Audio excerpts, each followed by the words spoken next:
Live on tape from the west side of Chicago, it's the Greg Struss Show. Hey now. I'm Scotty Joe Vegas, inviting you to stay tuned for the next 30 minutes as we present a midsummer of Taboo Topics. Hi, Elmhurst and around the world. Here's Gregory Struss. Thank you, and welcome to the Greg Struss Show. Coming to you almost live here from the west side of Chicago. And you know what? Thank you for doing that tonight, because we were channeling Hank Kingsley from the Larry Sanders Show, which used to run on HBO. And I did a spot on and he used to always say, "Hey now." Hey now. It was a great show. I love it. And Howard Stern took it in now. Howard Stern when you does? call him the Howard Stern Show, you're not supposed to say, "Hi, Howard, how you doing?" You're supposed to say, "Hey now." That means to get it over and to get on with it. Oh, get on with it. Okay. Yes. How I missed the 90s. It was a good decade, I thought. You know, we were young and, you know, whatever. I had a lot of bad strange in the 90s. A bad strange. Bad strange. Which is what? Street word for love. Strange means different. Okay. Anyway, GS here, thanking you for tuning us in and clicking us up. Now, Larry Sanders used to always say what? No flipping. Don't change the channel. No flipping. Because he was always flipping with the remote. Okay. And we say no clicking because of the mouse. Oh. I mouse thought that was house. kind of fun. Anyway, lots to report here. Once again, what am I doing? You're doing a cable show. No, we're doing an idea of a show somewhere. I'm not sure if we're here tonight or not, but yes. Anyway. Bad news again, as we were mentioning before the show. Fox News suspending Eric Bolling. All right, he's like on the 5. He's a co-host for alleged sexual misconduct that took place 2 or 3 years ago, when he allegedly texted male genitalia. Texted male genitalia to female colleagues. Have you ever gave a picture to somebody of your junk? No, I have not. I have many a times. It's out there, people. Look for the smallest picture. So my big question is, where have we heard this before? Brett Favre. Yeah, something like that. So, Boner. But not to worry, because Kimberly Guilfoyles, all right? Oh, that's a weird name, man. Her other breast is going to be filling in. Hello. She's got like a... Is that sexual? She's blessed. You mean when you see her on the news, you say, "Honey, we're out of milk." Yeah. Oh, my shot. Too late. Bobby Moodger had to make a camera adjustment. God bless him. So anyway, that's... Whenever Did you like it because we're making fun of sexual harassment, and then we end the joke with a sexual harassment. I was at a county fair with Lulu, and I saw these gals with some milkers on, and I says, "Richard needs milk for coffee Monday morning." Okay. We talked about this over the last several shows. The 1 cent per ounce sales tax has gone into effect in Cook County after a judge caved in. Yep. Okay? So the judge, always remember, judges are politicians too. And people. In the end. And people. And that, more importantly, Cook County President Terry Perwinkle always gets what she wants. So I'm sure she got a fat raise. Tomorrow, what I want is I'll make sure in DuPage County or wherever I'm going to go, I'll buy my soda outside of Cook County. Scotty Joe Vegas, how much money do you think she makes a year? 500? Maybe a little less. Okay, 200? 300, 350? Hey, what's a couple $100, friends? Yeah. So anyway, I think that's interesting. See? So President Trump is taking his first 3-week vacation. He needs it. Since being sworn in January. And the reason why he's taking 3 weeks is because it's huge. He wants to have a huge vacation. If he has 3 weeks off, I can guarantee you he's going to come back. Vacation. And he'll have everything done. And he's going to... I don't think anything's going to get done, and we're going to stay away from... We're going to stay away from the politics. The politics, We yes. don't talk about women that don't shave down there, and we don't talk about... Or politics the anymore. woman smile that you talked about? The fake bitch smile. Don't you fake bitch smile at me, bitch. Or the media smile? Thank you for tuning in to WWMT. Break. Okay. Anyway. I think we should break. No, not yet. Oh, okay. Anyway, we got a great show tonight. We have taboo topics and the power of me. All right, like in professional sports, there's been something going on. LeBron plays for who? The Cleveland Cavaliers. And who's the big dude on the Cleveland Cavaliers who has been like the lieutenant for years? Lieutenant. Well, he was set to be the star until LeBron came, so there's been some... Well, there was Wiggins, and they traded him. No, there's someone else. Okay.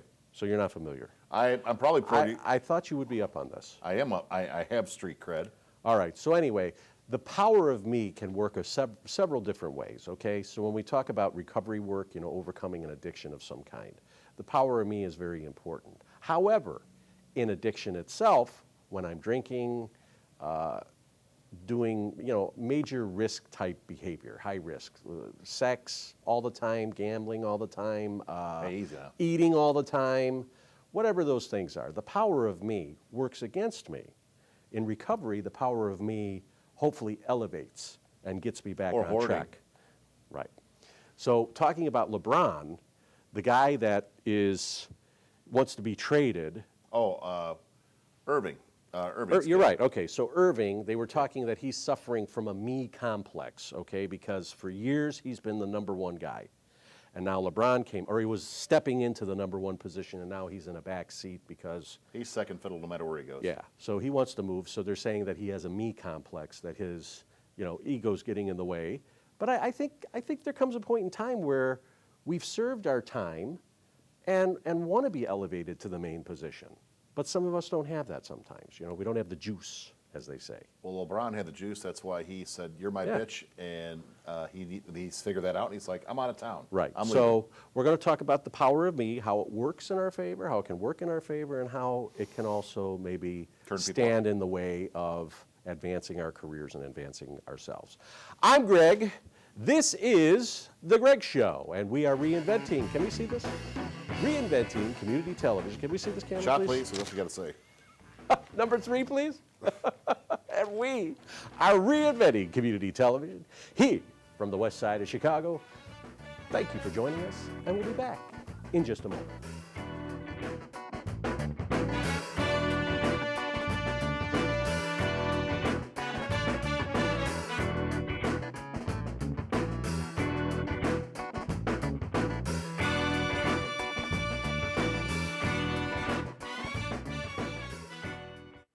She's about dirty as they come, but enough about her feminine hygiene.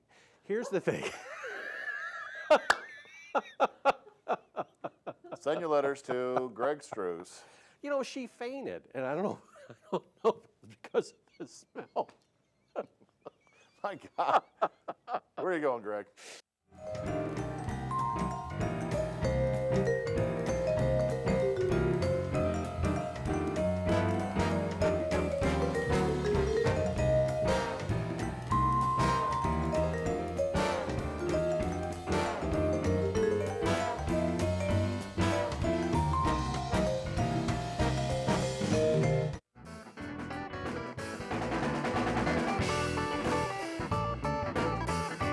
Hello and welcome back to the Greg Struss Show. I'm Greg Struss along with Scotty Joe Vegas, and we are coming to you almost live, as they say, from the west side of Chicago. And of course, you can always watch us every Wednesday night on Xfinity Comcast here in the west suburbs. We're going to go over here, and we're going to get it. And of course, on YouTube.com with search words Greg Struss Show. Now, what's been exciting for you lately? What's been going on with you? Before we start talking about me, what's going on with you? When I say me, we're going to talk about us, like the power of me, but it's us. Go ahead. Like, and what am I allowed to talk about? What am I allowed not to talk about? I don't know. Like, I'll tell you, like I told a waitress or one of my customers. Well, 3 years, someone throws the keys back in the house, and relationships and the human element, and ex-husbands and kids, and you're the odd guy out. Mm-hmm. And then you're back in. I don't know what I don't know. Sometimes I kind of think that men accept too much. It's like the man always has to be, and I don't mean this sexist, in a sexist way, because I grew up in a household with 3 sisters. That makes my contact. So having 3 sisters, I'm all familiar with the I'm all familiar with the song and dance. Okay, so I feel like I'm pretty. You said something very weird on the phone last night. You said you could come between a mother and a daughter, but you can't come between a mother and a son. And I found that to be absolutely 100% goddamn true. Well, and you really can't come between a father and a daughter. Ooh. You know, Hey, so that's on me now. So if someone's in a relationship and having issues with one of the kids, you're never going to get in the middle of a mother and you have a better chance of getting in between a mother and a daughter versus a mother and a son. I believe so. I think, at least from my personal experience. And when you pray for something, it may come true. Mm-hmm.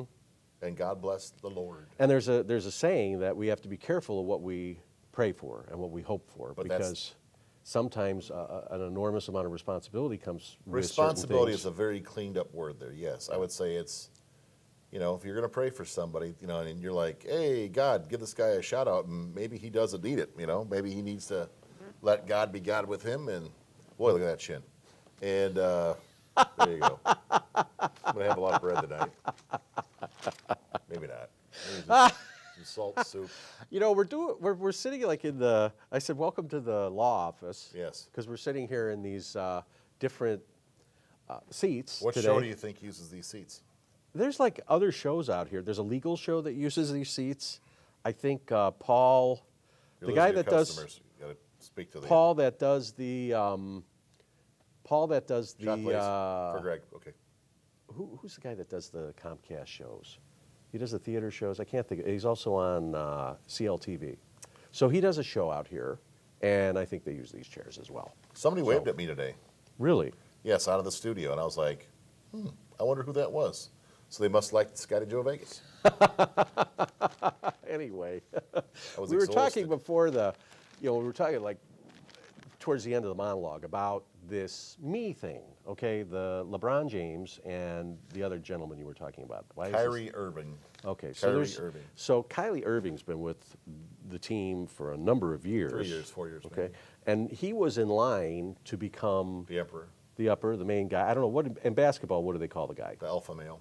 The alpha Okay, player. but who's like Michael Jordan was like the guy on the Bulls for years, and Yeah. then Scottie Pippen was there, and these other people were Jordan there. controlled it. Pittman came aboard. Right. Yeah. So what somebody was talking about in the league, the NBA league, was that he's suffering from a me syndrome, you know, the importance of me, that he doesn't want to take the back seat. So he's going to give up. LeBron wouldn't take the back seat. Oh, no, so, LeBron hey, wouldn't be taking it. All But, these millionaires, it's all going to even out, everybody. It may be stacked right now. All these guys going to get their money, and just pray to God that the checks don't bounce. Can you imagine all those NBA players? I get guaranteed money.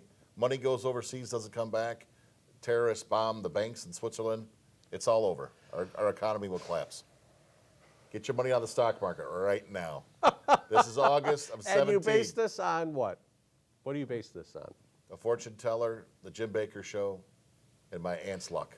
And how did Jim predict like his troubles back in '87 when he ended up in the big Well, house? what he did was he had revelations in there, and he's brought in other psychics into the show, the Jim Baker show. Mm-hmm. And these guys have nailed prophecies, and when the stock market collapses, they're usually within a couple months of when it happens. So if there is a nuclear bomb that happens through anywhere in the world, our stock market will crash and never recover. Well, I would think with any kind of a nuclear situation that things would not be good around the country. But Korea could bomb Japan or whatever, Mm-hmm. and it's still going to affect our stock market because the money's going to go overseas and it's not going to come back. All right, there's probably And they're going to hit us when we're weak. Yeah, Sorry, I didn't mean to go for the love muffin there. No touchy, no tiki, no washi. And I also want to apologize. Probably people aren't going to realize it, but I grabbed clothes today, and I thought, okay, I haven't worn this before. And then I looked at the tape from last week because we had And to you make have a copy tight of it. penis right now. And Bobby, get that. I ended that up two-shot. having to. I ended up wearing the same thing. So we have taped these on different dates, but for some reason I ended up with the same. Well, outfit. you don't exactly wear a suit and tie to work, and neither do I. I mean, No. we wear this suit and tie for the people of Elmhurst. For the people of and the Oak, West Side Oak Park and around the YouTube country. and around the world. And for those of you who are tuning in North Korea, I have a feeling that things are going to be working out real soon. So what's going to happen is that people are going to get their senses, and they're going to say, you know what, all these threats and everything, it just isn't cool. Another country is going to throw a rock and make it look like them, and we're going to have some problems. And then get your money out of the goddamn stock market, like, before Christmas. Before Christmas, okay. And if it does, maybe you should listen. All right. When we come back, we're going to talk about the power of me I and thought we how were it talking helps about- us. No, we haven't been talking Okay. about me. I don't want to get into it right now because we got to go away for the break and take a look You at always some feel good so stuff. deprived when I don't look at you and you're back talking to me. Like, I'm going to go back now. No, we're talking amongst ourselves I know, as I know, well. I know, I Okay. know. So, anyway, what else? Goodbye. No, there's another taboo topic. We talked about ex-wives. We did talk about kids and cars. It's like family movies. Anyway, we'll be back in just a moment. Thank you for joining us, everybody.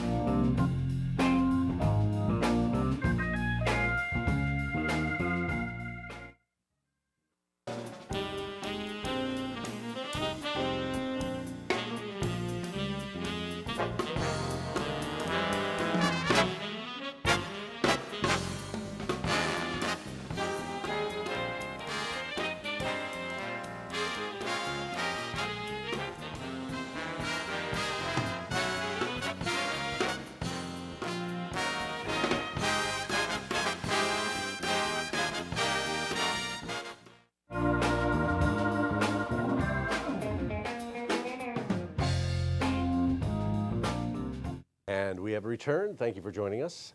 And one of the things that we talk about a lot on this program is recovery. Okay, we've talked about recovery from a hopeless state of mind and being. And that's typically what any kind of addiction is about. All right, usually a hopeless state of mind and being. Prison, everything. Now, when you talk about 12-step work, like in your Alcoholics Anonymous or your Cocaine Anonymous or Sex Anonymous, the 12 steps, 12 traditions, 12 steps are more for like a design of living. So when we hear about like someone who is narcissistic, all right, it's a big word. What is narcissism? Narcissism is somebody that's very self-involved, you know, like Scott. And to a lesser degree, me. And, and how does that play into addiction or recovery? Because usually when somebody's in an addiction, They're not going to own it. they're not going to own it. No way. Somebody that's really working what we call a program of recovery and wants to kick that habit has to really do some deep soul searching and get down to the causes and conditions of why they used or why they did whatever they did, all right? Mm-hmm. Because addiction is a broad spectrum of things, and there's probably things that people are addicted to that we don't even know yet, all right? Everyone, when we talk about having a vice, sometimes that's bordering on an addiction of some kind. Some people watch TV too much. Some people eat toilet paper. Exactly. Yes. Okay, so also keep in mind that it's dual diagnosis. So a mental health issue such as depression or ongoing anxiety can also lead sometimes people to use for the simple reason why. When they're doing something, it's making them feel a certain way. Endorphins are charged in Right. your brains and it's saying, hey, it's time to party. And unfortunately, when people start coming down from that, they realize that, you know what, They're that human. substance is not working anymore. Yep. So in that case, the power of me in the addiction is selfishness, Absolutely. okay? It's narcissism. Narcissism means that I'm the only person that matters in the world or the world is against me. People are against me, they don't understand me, and a part of that is not dealing with that elephant in the room, which is what? The addiction. Okay? So the power of me in that situation is selfish, right? Because it's not thinking about the big picture. It's not thinking about other people. There's also a spiritual element to that. Well, I don't believe in God, and you're not going to make me believe in God, is what some people say. Or other people are going to push that and say, well, Jesus Christ is my Savior, and I think he should be yours too. Well, that's all fine and well. For people that believe, hey, that's great.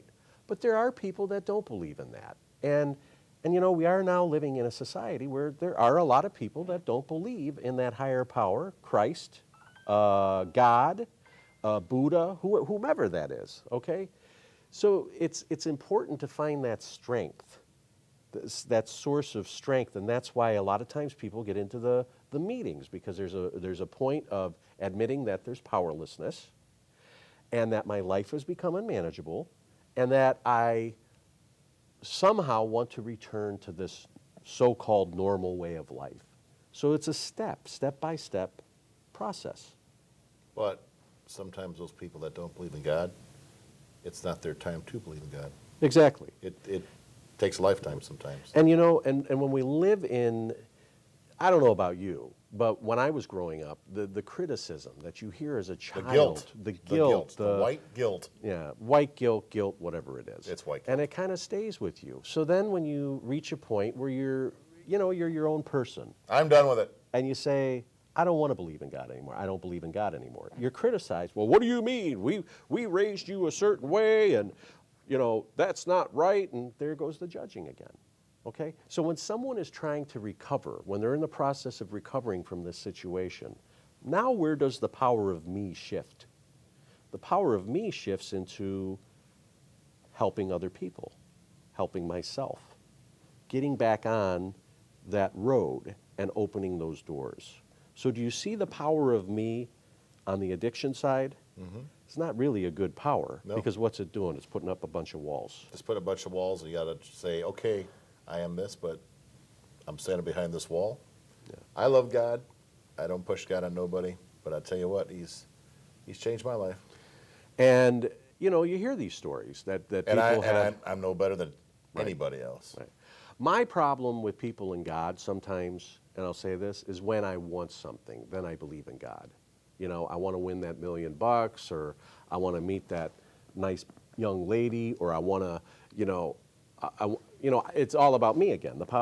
Me wanting something. So then I believe in God for it, and God's going to be good to me because He gave me the winning numbers to the Illinois lottery. Yeah, but when you really know God, it's when you're alone, mm-hmm. when you testify, when you figure out that you ain't shit. Yeah. So sorry for using the So word. Yes, there is a spiritual sense to this, in that power of me, mm-hmm.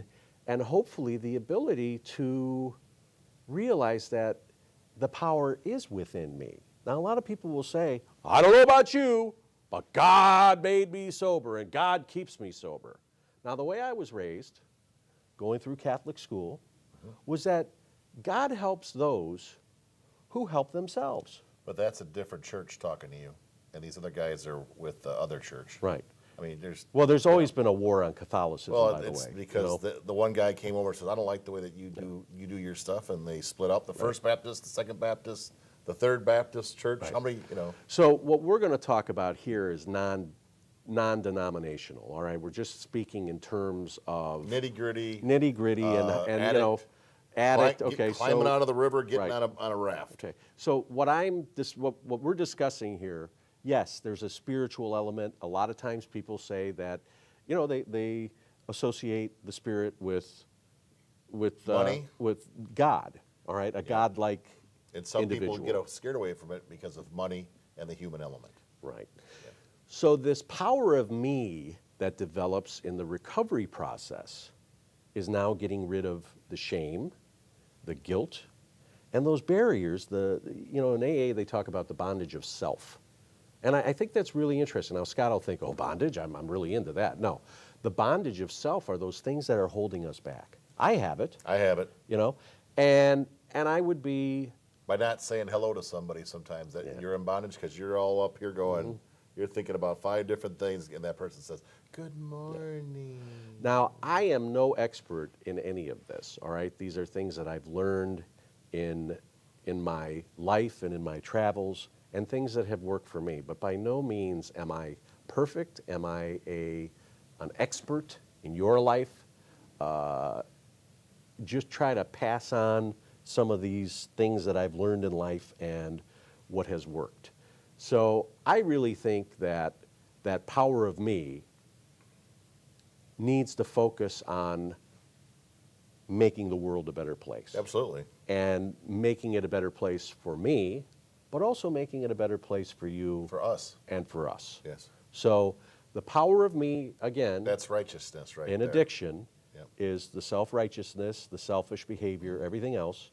And the power of me in recovery is hopefully doing other things for other people. So passing it on to other people.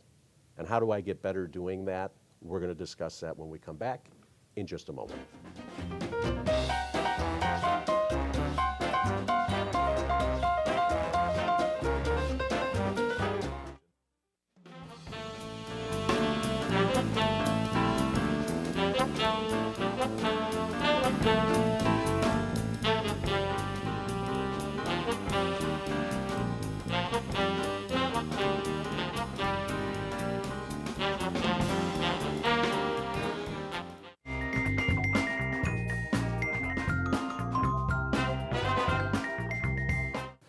Back again from Studio 688 here in Elmhurst, and talking about the power of me in recovery as well as in addiction. Now, what did we say before the break that I was going to talk about? Because we just got off the subject. Who is the worst person that you've come across in addiction? Wow, that could be a number of people. I'll give you a moment, but I was at a teacher's house back when I was maybe a junior in high school, and I remember this girl says, as long as I have hot dogs and I have cans of beer, I can make it in life. And she'd have her own little cooler where she had her beer and she had her hot dogs. And that was like nothing compared to like today with the heroin and 8-balls and stuff like that. But that was my first reaction. I was like, holy crap, this gal's nuts. But I mean, when she was not nuts, she was so traumatized by something that she felt comfort in eating hot dogs and drinking cans of beer at 16 years old. You don't know how to deal with that. They don't teach. Well, they probably teach it more in schools now than they did when we were kids. But keep in mind when there's an issue with addiction, if two or more life areas. Okay, so you have your home life, your social life, your work life, your financial, health, and legal. All right, religion's in there somewhere, I think. Well, it's faith. Spiritual. Faith could be part of that, but a life area. So, if two or more of those areas are affected by life, okay, my wife is screaming at me every night. Everybody's on my case about my drinking, my boozing, whatever it is I'm doing. You're upsetting people. I'm upsetting without them people. saying anything. I'm Body language. I'm calling off sick. Yep. Not going to work. Those are life areas. The neighbors know that you're a Goomba. And if you get a DUI, you wipe out about 6 of those areas. And that's why I'm always kind of amazed when people say, well, I don't have a drinking problem. You get a DUI, you're wiped out financially, job-wise, socially, family, it weighs on and you. other. It weighs on you, and it's something you can overcome. So I didn't, but yeah. Yeah.